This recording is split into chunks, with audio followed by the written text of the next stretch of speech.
આગળ સમાચારમાં વાત કરીએ તો સમાચાર પાટણથી સામે આવી રહ્યા છે. કહી શકાય કે પાટણના સિદ્ધપુરમાં કબૂતરનો શિકાર ગેંગ ઝડપાયો છે. તો કબૂતરનો શિકારી ગેંગ ઝડપાયો છે.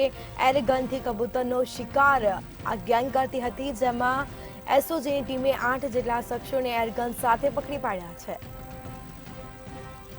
તો 8 જેટલા શખ્સોની અટકાયત કરી લેવામાં આવી છે. એરગનથી ફાયરિંગ કરી 3 કબૂતરનો શિકાર કરેલો હતો.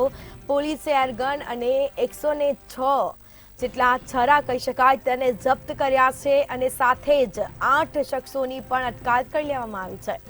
તો મુદ્દામાલ પણ કબજે કર્યો છે અને 8 જેટલા શખ્સની પણ અટકાયત કરી લેવામાં આવી છે.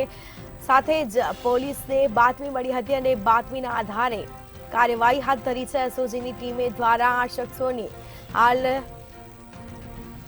પકડી પાડ્યા છે અને કાર્યવાહી હાથ ધરાશે, વધુ પૂછપરછ હાથ ધરાશે. તો પોલીસે એરગન અને 106 છરા જપ્ત કર્યા છે. એસઓજીની ટીમે 8 શખ્સની એરગન સાથે અટકાયત કરી લીધી છે. એરગનથી કબૂતરનો શિકાર કરતી હતી આ ગેંગ, જેમાં પાટણના સિદ્ધપુરમાં કબૂતરનો શિકાર કરતી ગેંગ ઝડપાઈ છે. સાથે જ કહી શકાય કે પોલીસે એરગન અને 106 છરા પણ જપ્ત કર્યા છે.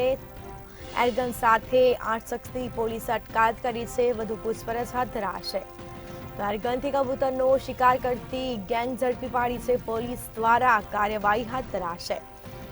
એસઓજીની ટીમને બાતમી મળી હતી અને બાતમીના આધારે તપાસ શરૂ કરવામાં આવી હતી, જેમાં એરગનથી સંરક્ષિત પક્ષીઓનો શિકાર થતો હોવાની બાતમીના આધારે પોલીસે 8 શખ્સોની અટકાયત કરી લીધી છે અને આ મામલે વધુ પૂછપરછ હાથ ધરાશે.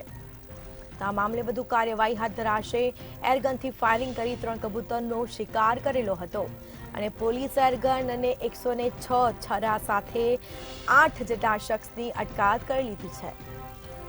તો પાટણમાં સિદ્ધપુરમાં કબૂતરનો શિકાર કરતી ગેંગ પકડાઈ છે. એરગનથી કબૂતરનો શિકાર કરતી હતી આ ગેંગ, જેમાં 3 કબૂતરનો શિકાર કરેલો હતો.